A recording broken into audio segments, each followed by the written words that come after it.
Aloha, and welcome to Olelo Community Media Series on the Hawaii State Department of Education's exciting strategic plan for public schools. I'm Christina Kishimoto, Superintendent of the Hawaii DOE. The 2030 Promise Plan centers on 5 promises to students to be delivered across all public schools during the next 10 years. This series features an episode on each of these promises. I'll be joined by educational leaders and students who are living out these promises in their communities, spotlighting some of the engaging and innovative learning underway today in our public schools. As the organization that graduates more than 10,000 students each year, the Hawaii DOE is the chief source of talent in the state. The aim of the 2030 Promise Plan is to harness the power and promise of public education to deliver on equity, excellence, and innovation in every school so that all students are ready for college, career, and community and can contribute to building a thriving, sustainable Hawaii. Mahalo for joining us. There are no small promises for our students.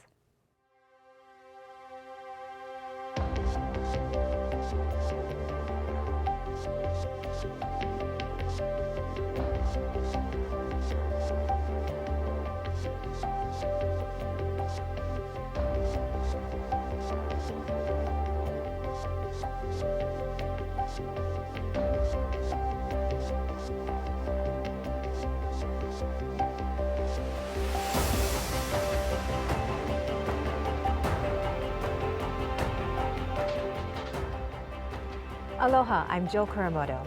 I'm joined by Dr. Christina Kishimoto, Superintendent of the Hawaii State Department of Education.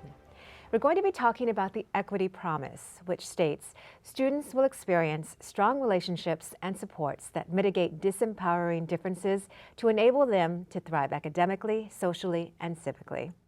So tell me about this promise to mitigate these kinds of challenges so that all students can thrive. So our second promise in our strategic plan is really focused on ensuring that we have equitable access to quality education for every child. And that really focuses, as the statement says, on 2 things. It's the access and it's about quality. And so we want to make sure that if a young person has a disempowering difference, whether that's readiness vocabulary-wise or whether that is experience with education previously, if they're a new arrival to this country, or whether it's that they need additional supports through our special education or English language learner programs, that we provide those supports in order for them to all have equal access to the education system and the curriculum that we provide. We also want to make sure that it's high quality for every child. And providing high quality is about engaging students in discourse with one another and appreciating one another's differences. That's part of that equitable access to quality education.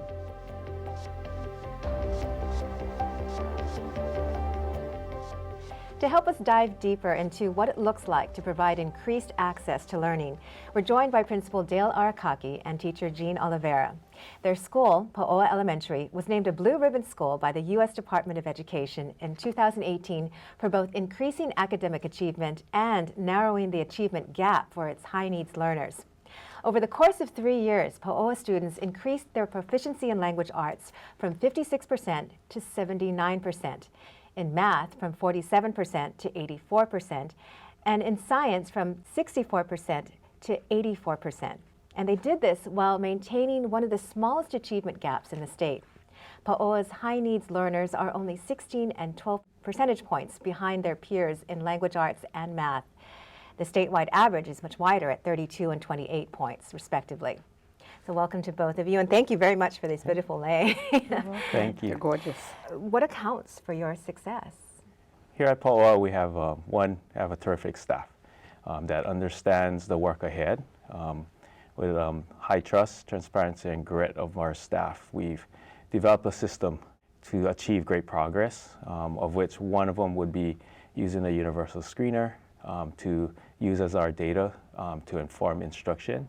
We have a designated intervention block for our students, as well as a teacher action plan that the teachers will develop almost for every single student there to meet their needs at the end of the year.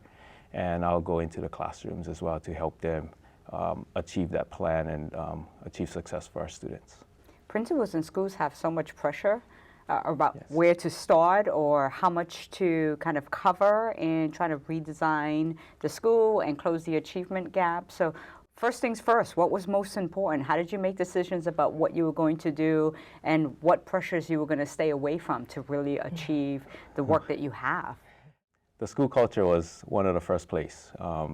And it was not something that I had to change or anything. The school culture there with the high trust was always there from the previous administrators that they set up. They just needed to know, from my perspective, what that plan would be. And teachers like Ms. Oliveira here, they understand the work ahead and they'll do whatever it takes. What helped guide us through that transformation was a leadership that was visible. So he would come into our classrooms and we had to, through the years, break down any kind of invisible walls that might be there. And that culturally transformed itself for a while. So I think the staff was ready to embark on a new platform to be able to reach all kids, because all kids matter.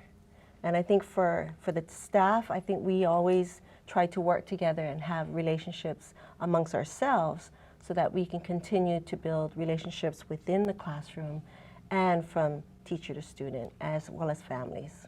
Jeanne, I was on campus last year. So first, principal and I talked and we said, let's go through that system you've put in place. But then I talked to teachers and I was watching teachers interact and plan together. Talk about that relationship that's been so powerful amongst teachers to really lead this change and really deliver on a powerful learning environment for students. Well, they're all our kids, so when they acknowledge us, they recognize us as equally being a part of their success.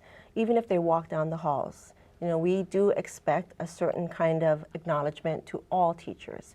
So we wanted them to feel that it matters to everybody how they do. I think also with the articulation that takes place, we can share so much if we vertically speak about student needs and what are their wants and family needs and what are their wants. And I think that's the only way to embrace where we're a family, we're a culture of equity and access. And teachers plan using data, and it's there alive every day. It's in front of the teachers. Yes. They're using it in conversations. They're using it with students. And so how do you make sure that no student is left out of this path to success? We're always on data talks. Everything is driven by data, but then we look behind the data. And I think we work in a more collaborative way when we have a starting point that has something that's quantifiable, because it has to be measurable. And then we have discussions about, okay, how do we reach this particular student, this particular need? We're going to put a timeline to it. So it's a very rich pacing of data conversations constantly. And I notice you have an action plan for every student too, which is Yes. which is special, which is really unique. It's an action plan that starts between teacher and principal. So we come up with our own action plan for all students. And then we meet with our students and they look at their data and they come up with goals and they're constantly monitoring themselves. So I know a lot of teachers who have come through our walkthroughs, they ask us, how do you take ownership to that level for the students? It's in those conversations, it's in that relationship, and it's starting with data. What he expects from us, we expect from our students. And we know equity can't happen without empowering student voice. Yes. What does that look like when you have students who you're noticing are not engaging fully and need that additional support? How do you give them voice? We listen to the teachers and what they see inside of the classroom, and listening to the teachers, listening to the students and giving them that opportunity to how things are going, watching them at lunch, watching them at recess, knowing the physicality that they need every day and not just in the classroom and the academics. So it's that balance. We have a pulse of listening to all stakeholders there and what's best for our students. So Blue Ribbon School, where do you go next? I mean, do you think you're there? No, there's always room to grow. We set targets, and the target, it gets risen every year. And there are years that we will go backwards and decline, and we retool and relook at ourselves. And at this point, it's hard to maintain that high success level. And we understand that it's not all about the test scores, but then we look at other aspects of our school and how to make our students well-rounded. And so when they leave us to go to the middle school and then graduate at the high school level at Roosevelt, what does that Roosevelt student look like at the end? And we all put our heads together, and it's the success of that 3 levels there. So that continuum is very powerful. Continuum. Yes, it is. So I know in that previous series we talked about parental voice and engagement. Can you talk a little bit about where parents are in this process of improving the school and the success factors? We developed a parent group. When I first got there, that was one aspect that needed to be improved, and we started very small with about maybe 3 or 4 parents, and it grew to 8, and we have now a diverse group of people that work in a business aspect as well as just stay-at-home parents, and they've developed a solid core group. They take over our school-wide events. They plan everything. They'll go and ask for donations, go and develop some partnerships there. And then they help the students and the teachers there as far as parents helping inside of the classroom as well. Well, thank you so much for joining us today. Thank you. Thank you. Thank you. Access is really about removing barriers to educational experiences. Take Tyler Morimoto. The Special Olympian from Roosevelt High was able to compete at the highest levels thanks to school and community support. He won a gold medal at the Special Olympics World Games in Abu Dhabi in March. Here's his story.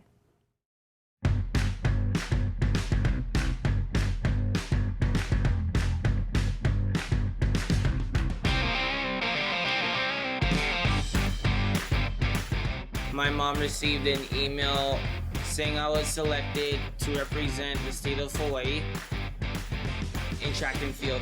Tyler's been running since he was with Special Olympics since I think about 10 years old. Tyler's been training really hard. He trains every day. He trains pretty much 7 days a week. From Monday through Friday, he trains with his cross-country team. If there's a meet on a Saturday, he does the cross-country meets.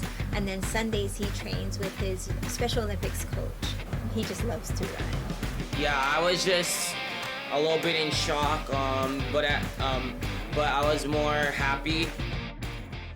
We are right now have a GoFundMe account because it is extremely expensive to go to Abu Dhabi. Tyler really wanted, he wants us there, so it comes from Tyler's perspective of him wanting us to be by his side. It really, really is an awesome opportunity, I think, not just to get there to go to Abu Dhabi, but to see Tyler compete at just the higher level. Or actually, this is the highest level you can compete in Special Olympics. I have to do all the hard work that I have shown through my mom's love and through my friends' love, and just use that power inside of me to show it in Abu Dhabi that I'm just coming there as a humble person, but also to just try to win the gold as best as I can.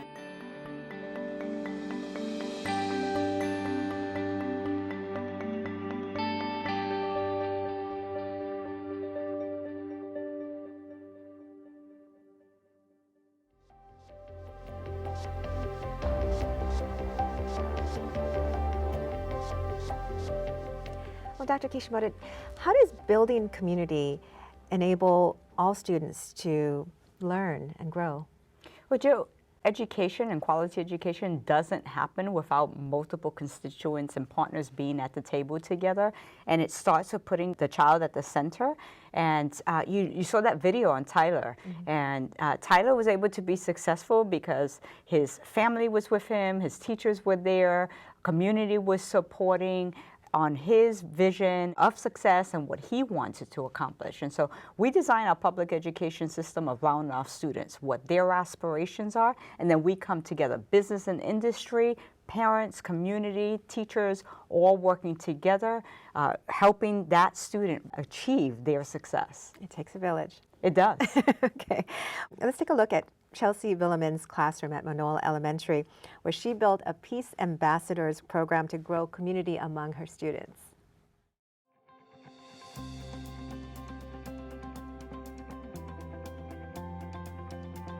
So in the beginning of the year, I thought that this was such a powerful thing to have as our classroom, so we kind of adopted the pineapple as our class mascot. So in the beginning of the year, I come in as a journalist and I asked them to explore what they think the secret symbolism of the pineapple might be. And so through vocabulary, we learn about the word hospitality. And what does that mean when you're a hospitable person? They explored and came up with that it means when you treat people like your guests and everyone is welcomed. So this space is our pineapple classroom, and it means that everyone is welcomed here and belongs. And so through this project, we incorporate reading, and one of our first reading learning goals is character traits.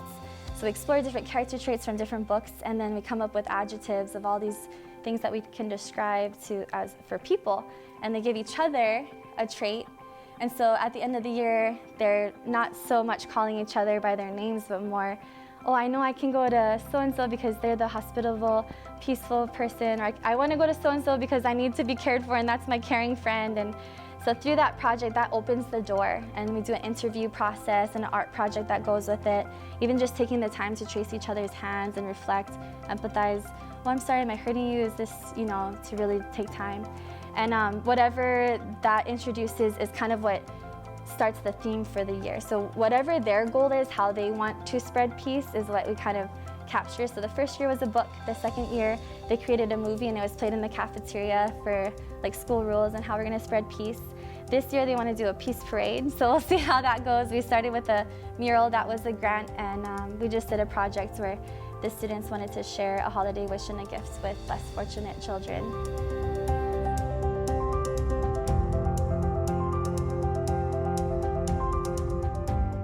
The kids designed a book, and they all took ownership of a skill that they wanted to teach of how to spread peace. So whatever their idea was, they had to embrace it and teach the whole class. So every day there would be a peace leader, and they would teach the class, and the challenge was that everyone would do that act of peace. And at the end of the year, it became such a powerful project, and the kids were so excited that after their book, they wanted to create a little kit to get other classes started into exploring these different acts of peace. So each kid brought in reusable jars and whatever they had at home, and they put together these kits of a 5-day challenge. So the students said that peace is love, so there was a hug challenge where the teacher has a hugging clip, and the student has to teach how to give an appropriate hug, and then at the end of the day, everyone stands who was given an appropriate hug or handshake, and it shows how it's contagious.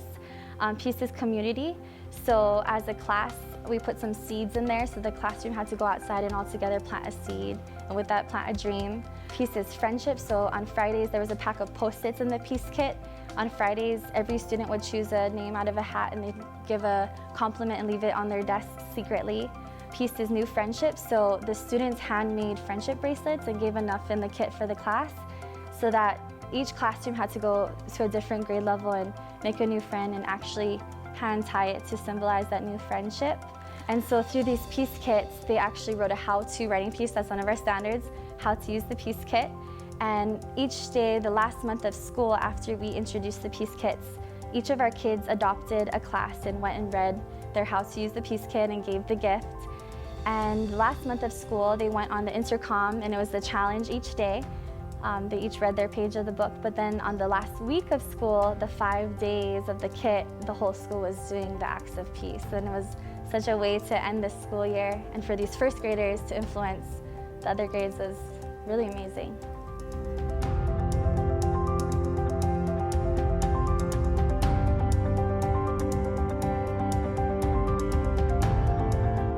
At this young age, incorporating social emotional learning into our everyday routine is the most powerful practice, because not only do they come to school to learn, but they come to school to really work together and to thrive. And now you can see we're learning these 21st century learning skills. It's all about collaborating and working together and listening to each other and building off of each other's ideas.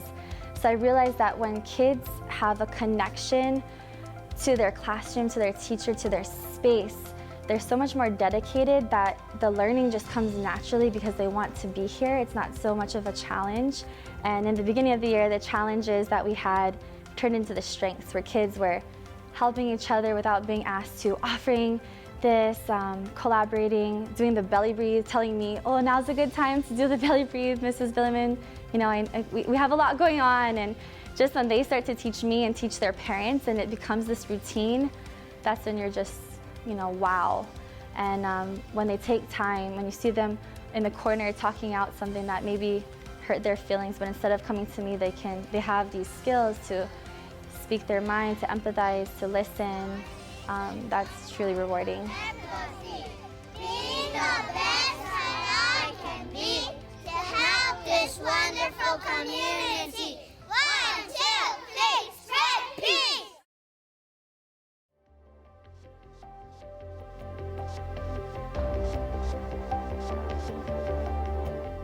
As barriers to learning are removed and community is built so students feel supported in their learning, educators must collaborate on building quality learning opportunities that are engaging for all students, so no matter where they are in their learning progression. When Principal Janice Blaber first came to KL Elementary in 2017, her approach was to have teachers, staff, and stakeholders design lessons and activities that strengthen academics, health, and community, backed by research documented to track their effectiveness and focused on what students need. Principal Blaber, thanks for joining us today. Thank you for having me. Thank you. So tell us about your journey at KL Elementary and how you've been able to build a student-responsive learning environment. How does that work? KL Elementary School and the community that it's in is one that has a lot of different resources, untapped resources especially. I think the number one thing for me, just as a person coming to serve the community, is to make sure I listen to the stories of the students there, of the community around KL Elementary School and the teachers.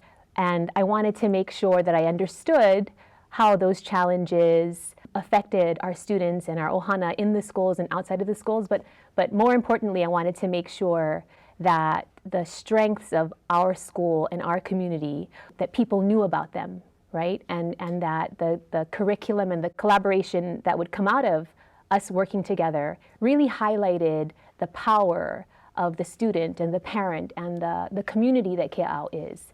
It's such a beautiful community. I wanted to make sure that the stories, the mo'olelo of the people were heard.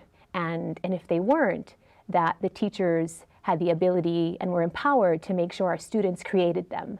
The number one thing we needed to have was just more time together to talk, to pull resources, research from scholarly articles, just from different people. We made sure, like in year 2, especially when I was there last year, we visited almost like 6 or 7 different schools on our island, some charter schools, and really take a look at our school and decide together what was best for our student. So Yes. what were the key learnings and what did you bring back and change? One of the key learnings, and this is something that actually a teacher had, a group of teachers had brought on and introduced to our school before I even was at the school, restorative practices. They started a cohort themselves, meeting and letting teachers know why it was important, especially for our KL community, to be more trauma informed and to take a look at our suspension levels and the way that we discipline students, which was quite punitive,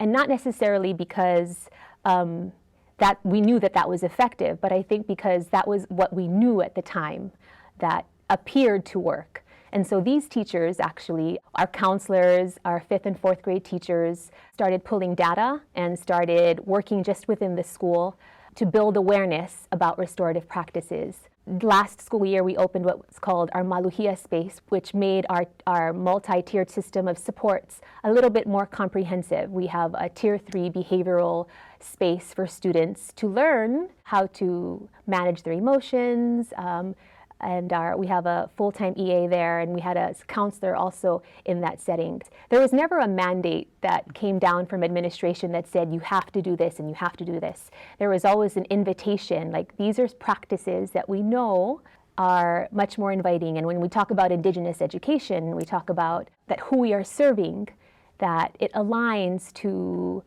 we say it sometimes in Kea'au, living in the na'au. Like we know that this is the right thing for kids. This is pono. Pono is not just about justice, right? Pono is about, there is a balance and there is hope. And so restorative practices is a way to make sure we instill with each of our students and even our staff that this is how we live. We live in a hopeful way. If we are punitive and we kick students out of school, we're letting them know that they don't belong here. But that's the number one reason why we're here, right? We're here for the haumana, for the students. These past 2 years, we have no suspensions. That doesn't mean that it's all, fun and games. It means that it's much more inclusive. It's letting, like, the students know they will not get kicked out of school, but they know that adults are there no matter what to teach them and build that relationship with students and with teachers. What are you doing to support our special education students who are on your campus? I know there's some great work happening there. Do you want to give some quick highlights? Our special educators, as you know, they're probably one of the most hardworking teachers in the whole world. Yes, they are. And for every week, we have two hours of collaboration time where the general education and the special education meet as a PLC and as a data team to look at student data especially, and then look at our challenges as we analyze the data. What are the strategies that are going to help all of our students and our special education students achieve? They also have time given to them because they have to write IEPs, and I would rather them not do it late at night, take away time from their families. That's not restorative. They request a substitute teacher that will come in to teach their lesson and help deliver instruction while they are writing their IEPs and also planning and preparing for the day. And what we also have is they get stipends before, after school. They can get stipends on the weekends as well, because it's imperative that we are constantly learning. I think that is one of the pillars of our school, and I'm very proud of our teachers. Our school vision is, we're the heart of a vibrant community, working together to meet the challenges of the future. So what do vibrant communities do? They're alive, right? They're always learning. They're always thinking this is good and this is how we can get better. And that, when we talk about restoration and we talk about creating a sense of belonging for our students, I'm sorry. Okay, but when we don't have a place for students to go, like the Tier 3, where we pull them out of their afternoon, not their core, and we deliver academic instruction to them in reading and writing one-on-one in a group of 3 or less. The sense of belonging that the students have is tremendous. So they may not feel like they're succeeding in their Tier 1, but they know in the afternoon that is going to help them with their morning practice. Yeah, your passion and your love for what you do is quite evident. So thank you. Exciting things coming out of KO. Thank you, thank you. Thank you. Thank you. Yes, thank you. Well, Superintendent Kishimoto, your final thoughts on the equity promise. I think the best way to summarize this is that equity is foundational to quality education. Every student has to be successful. Every student has to be accounted for on that success plan. And that's what strengthens our public education system. All right. Well, thank you for joining us for this detailed look at the equity promise in the Hawaii DOE's 2030 Promise Plan. Our next episode will look at the school design promise with a focus on curriculum, infrastructure, college and career readiness, and partnerships. Aloha. Aloha.